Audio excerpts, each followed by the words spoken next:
서양 속담 중에 역사는 반복된다라고 하는 말이 있습니다. 과거에 일어났던 사건이나 흐름이 다른 시대와 상황 속에서도 유사한 형태로 다시 나타난다, 그런 뜻으로 역사는 반복된다, 이렇게 말을 하죠. 그렇기 때문에 이 말을 잘 소화하기 위해서는 역사를 통해서 이제 현재를 해석하고 또 미래를 준비해야 합니다. 근데 사실은 우리가 살아가다 보면 이 역사를 통해서 현재를 해석하고 미래를 준비하기보다는 역사를 통해서 실수나 실패를 반복하는 것을 우리는 재확인하게 되죠. 그래서 역사는 반복된다라고 하는 이 말을 통해서 그런 실패를 다시 하지 않아야 돼라고 하는 그 경고의 메시지로 우리가 받아들이는 경우가 참 많이 있습니다. 오늘 본문에서 이스라엘은 이게 또 한 번의 역사를 반복하고 있습니다. 이스라엘은 이렇게 블레셋에게 빼앗겼던 언약궤, 지난주에 살펴봤던 그 언약궤를 다시 돌려받았습니다. 그리고 하나님의 도우심으로 이제 블레셋으로부터 이제 위기에서 탈출해서 이제 안전하게 살 수 있게 되었죠. 그리고 좀 오랜 시간이 지났습니다.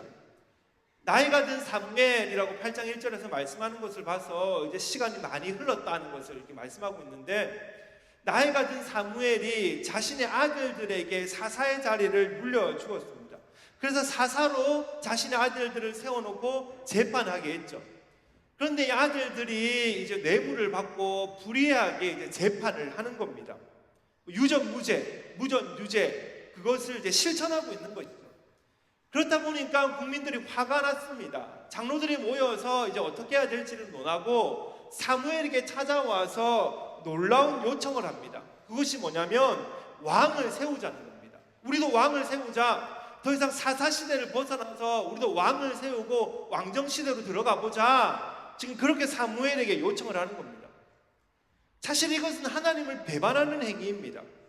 왕이신 하나님으로부터 이제 사사가 세움을 받고 사사는 하나님의 통치 가운데서 나라를 다스렸는데, 이제는 그것을 벗어버리고 왕정시대에 왕으로부터 우리가 다스림을 받자라고 이야기를 하는 건 하나님으로부터 정치적인 독립을 선언하는 겁니다.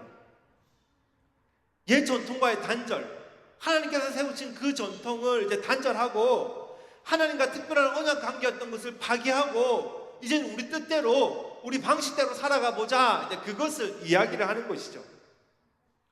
그래서 영국 역사학자였던 토인비는 이스라엘의 역사는 반역의 역사이다, 그렇게 이야기를 하고 있습니다.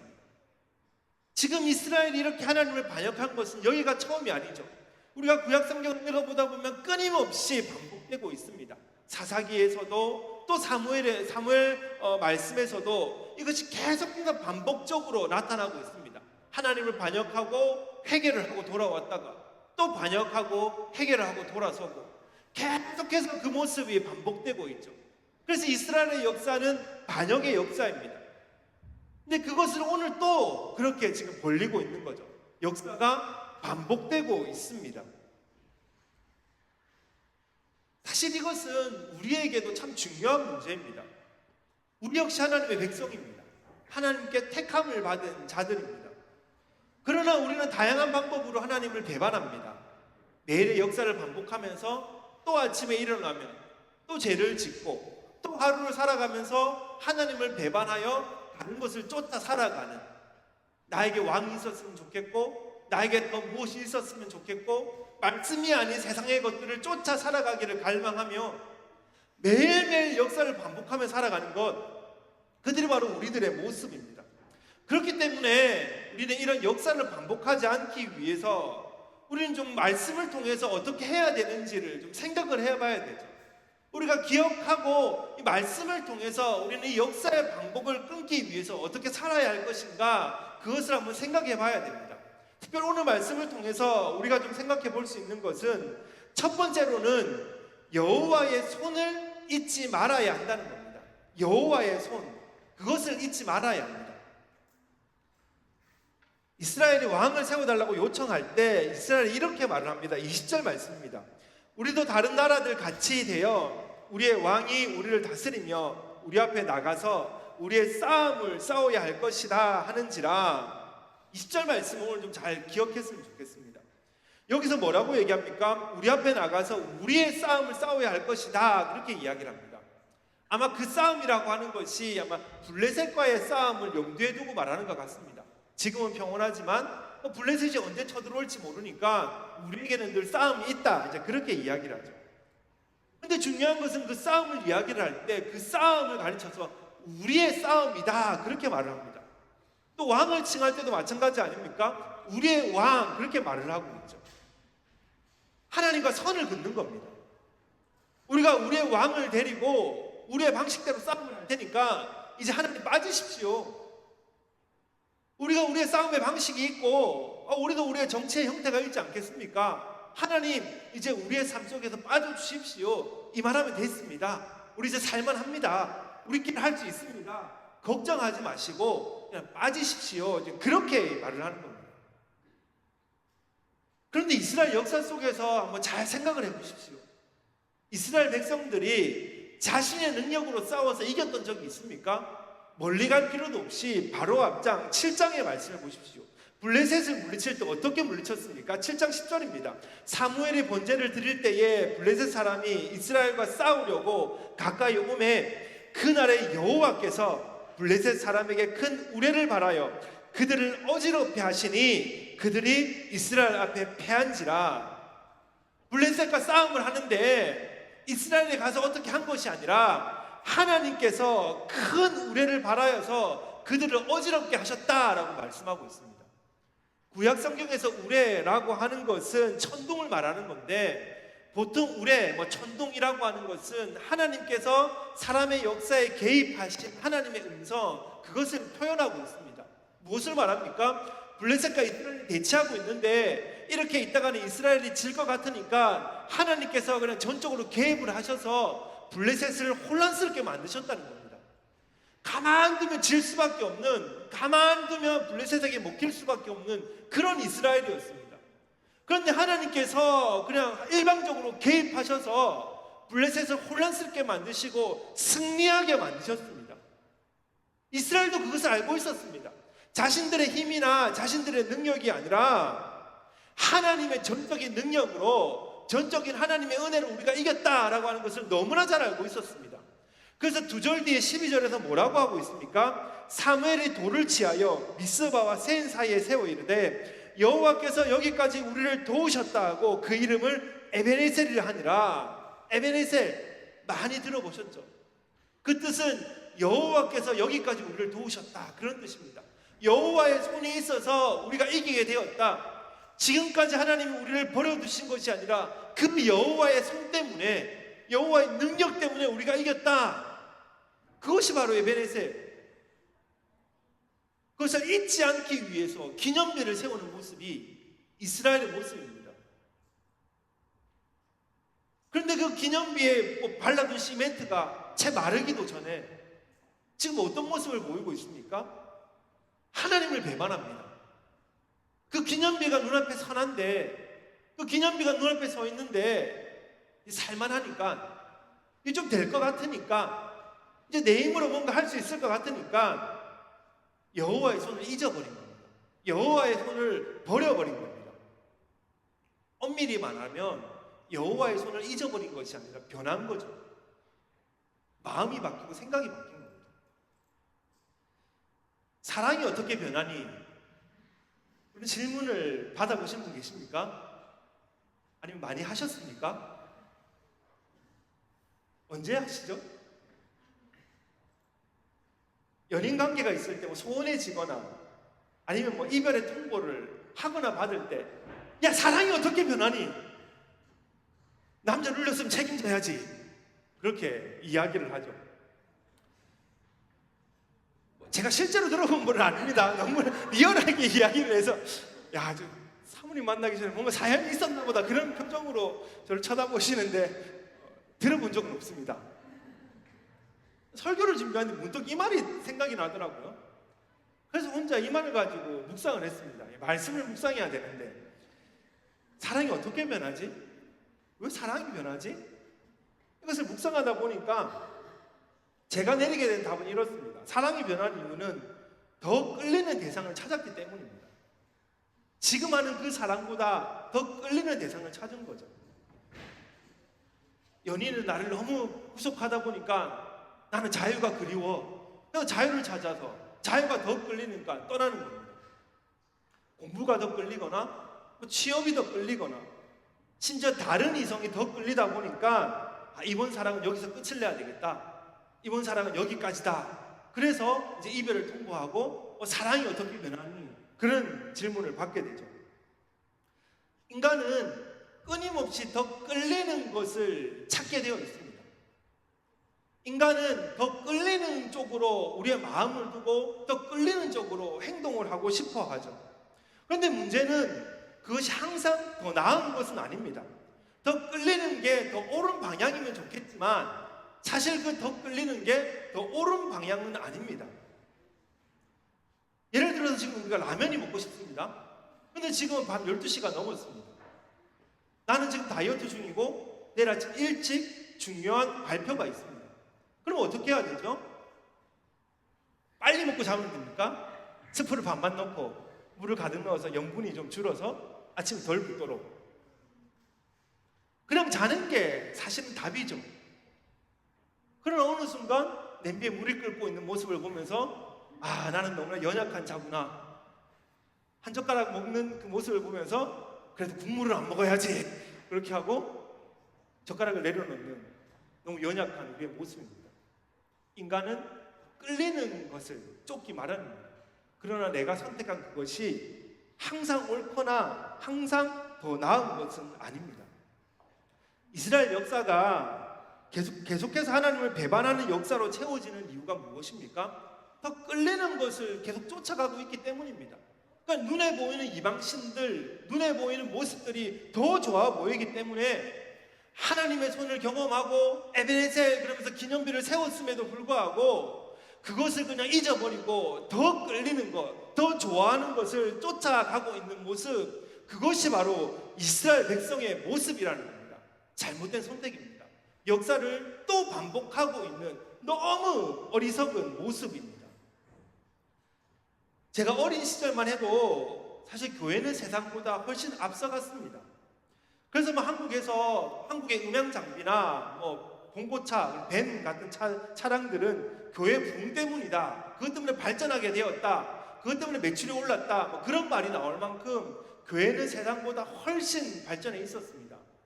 아이들을 불러 모아놓고 비디오 테이프를 가지고 이게 스크린에 그것만 틀어줘도 교회가 훨씬 앞서가는 모습을 보였고 주일학교 예배 끝나고 피자 한 조각 간식으로 나오면 그 교회가 최고의 교회였죠.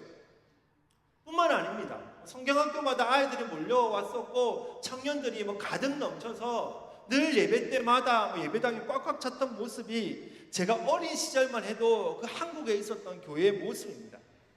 그러나 지금의 모습은 보면 어떻습니까? 그 물살이 빠져나가는데 그렇게 오랜 시간이 걸리지 않았습니다. 왜 그렇습니까? 세상의 것이 교회 것보다 더 좋아졌기 때문입니까? 교회가 음향 장비가 못 따라가고 교회가 영상 장비가 못 따라가기 때문에 그렇습니까? 아닙니다. 우리가 여호와의 손을 놓쳤기 때문입니다. 이제는 건물도 있고 이제는 예산도 있고 이제는 인원수도 모여 있습니다. 하나님이 없어도 여호와의 손이 없어도 우리끼리 드려지는 예배가 즐겁고 여호와의 손이 없어도 우리끼리 드려지는 예배가 훨씬 기쁨이 있어 보입니다. 그래서 여호와의 손을 찾지 않는 겁니다. 여호와의 손을 잊어버린 겁니다. 더 끌리는 곳으로, 더 손이 가는 곳으로, 더 눈이 가는 곳으로. 교회가 여호와의 손을 잊고 다른 것에 더 끌려서 그곳에 기웃거릴 때 교회는 흔들릴 수밖에 없습니다. 우리는 그것을 유럽교회를 통하여, 한국교회를 통하여 수많은 역사 속에서 우리는 그것을 봤었고 앞으로의 역사가 어떻게 될지 우리는 두려운 현장 가운데 있습니다. 그리스도인이 여호와의 손보다 눈에 보기 좋은 것, 내 마음이 끌리는 것, 그것을 쫓아 살아갈 때 그 인생은 흔들릴 수밖에 없습니다. 여기까지 우리를 도우신 그 하나님의 손이면 충분합니다. 여기까지 우리를 도우신 그 하나님의 손을 기억하고 더 끌리는 것이 아니라 하나님의 손을 붙잡고 나아가는 복된 우리가 되시기를 간절히 바랍니다. 그런가 하면 두 번째로 우리가 역사를 반복하지 않기 위해서 또 한 가지 기억해야 될 것은 우리만의 독특한 길을 걸어가야 합니다. 우리만의 독특한 길, 왕을 요구합니다. 그런데 왕을 요구하는 중요한 이유가 무엇입니까? 다른 나라와 같이 되고 싶어하는 마음 때문에 그렇습니다. 2절 말씀에 나와 있죠. 우리도 다른 나라들 같이 주변에 보니까 왕이 있습니다. 왕이 어떤 존재입니까? 무한한 권세와 권력을 누리고 있습니다.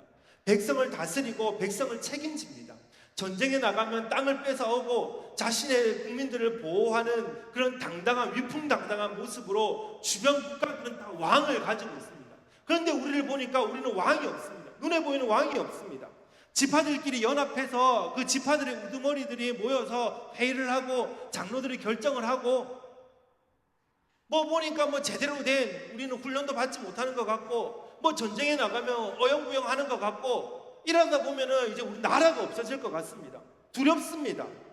불편합니다. 그래서 이들이 무엇을 원합니까? 왕을 원합니다. 다른 나라들과 같이 주변 국가들과 같이 우리도 일반적인 사회와 같이 우리에게도 왕을 좀 주십시오. 우리도 한 나라로서 다른 나라와 똑같은 모습을 갖고 싶습니다. 지금 그것을 요청하고 있는 것입니다. 그러나 이것은 잘못된 요구입니다. 왜 그렇습니까?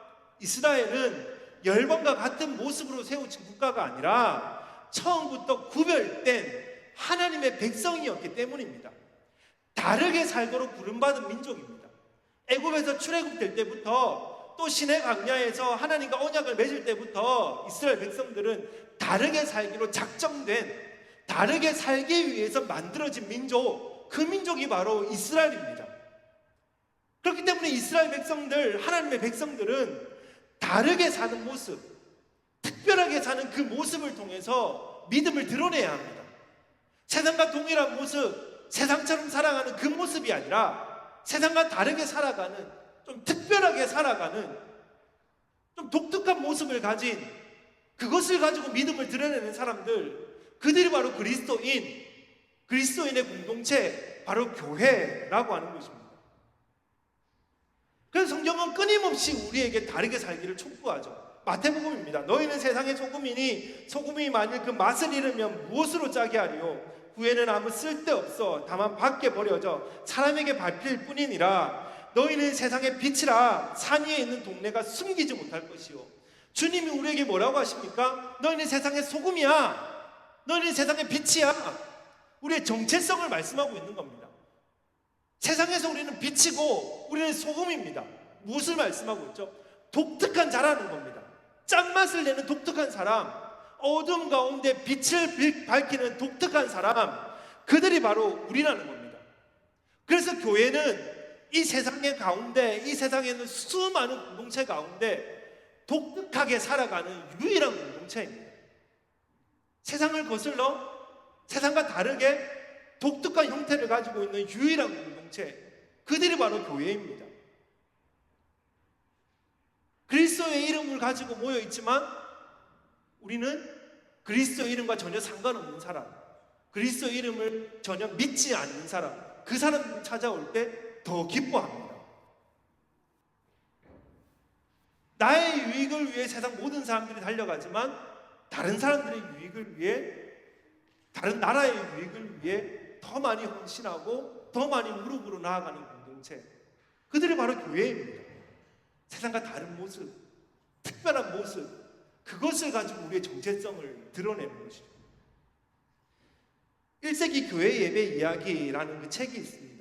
저는 저희 교회의 그 소그룹이 그 자체가 교회가 되었으면 좋겠다. 그래서 그 자체가 예배가 드려지고 자체가 섬김이 있고 봉사가 있고 또 헌신이 있고 그 자체가 선교가 있는 그런 하나로 작은 교회가 되었으면 좋겠다. 그런 마음이 있어서 이 책을 이제 성숙반을 하신 분들과 함께 읽기도 하고 또 토론을 하기도 합니다. 작은 책이기 때문에 금방 읽을 수 있습니다. 저는 한글이 잘 안 되는데요 하시는 분은 최현지 집사님이 영어로 된 책을 구입해 놓으셨습니다. 그래서 영어로 읽어보셔도 됩니다. 기회가 되시면 저는 저희 교회 성도님들이 이 책을 좀 다 읽어보셨으면 좋겠습니다. 이 책은 작가가 1세기 초대 교회의 모습이 이런 모습일 거야 라고 하는 생각을 가지고 여러 문헌들을 가지고 연구해서 이게 한 에피소드로 써놓은 책입니다.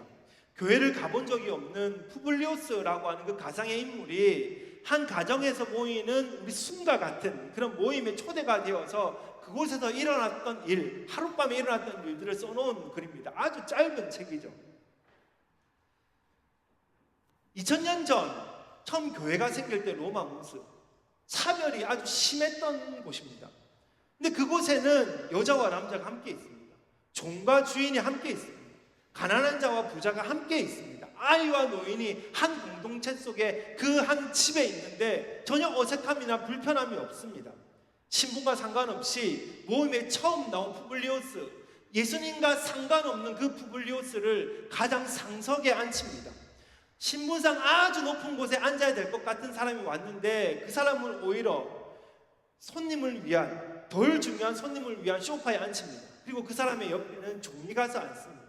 그 누구도 어색해하지 않고 심지어 그런 취급을 받는 사람도 어색해하지 않으며 함께 즐기고 먹고 마시는 그런 공동체였습니다. 모임에 참석하기 위해서 한 종이 그 멤버로 있었기 때문에 오게 되었는데 모임 시간이 되어도 오지 않았습니다.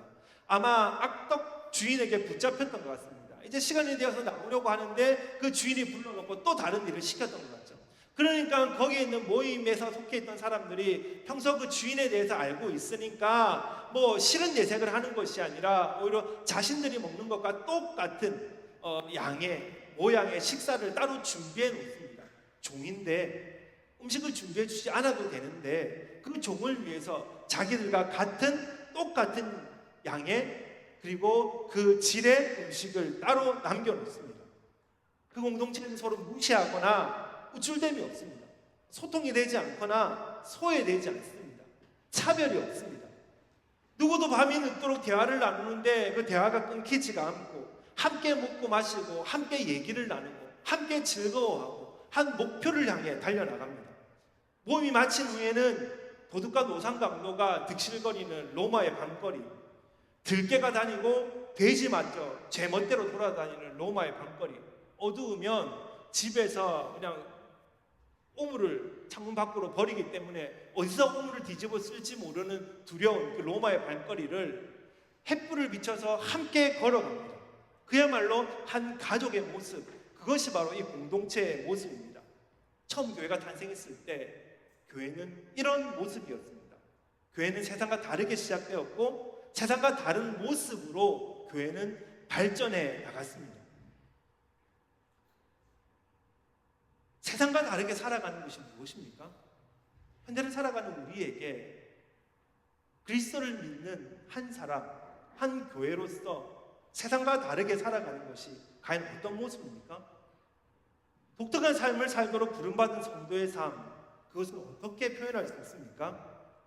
우리는 어디에 우리의 물질을 투자해야 되고 우리 공동체는 누구를 바라보며 무엇을 바라보며 누가 찾아올 때 기쁨을 느낍니까? 세상으로 부름받은 독특한 사람 또는 그들의 공동체, 그들이 바로 우리입니다. 우리의 정체성은 독특함입니다.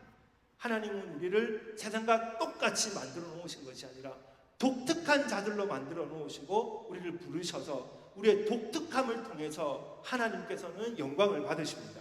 세상에 기웃거리며 세상과 비교하고 세상을 흉내내고 싶어서 자기 마음대로 교회를 상상하며 만드는 그런 모습이 아니라 자기 정체성에 대한 확고함을 가지고 그리스도의 공동체로 세워져가는, 주어진 회사에서, 가정에서, 사회에서, 학교에서 독특함을 가지고 빛과 소금으로 살아가는 복된 우리가 되시기를 간절히 바랍니다.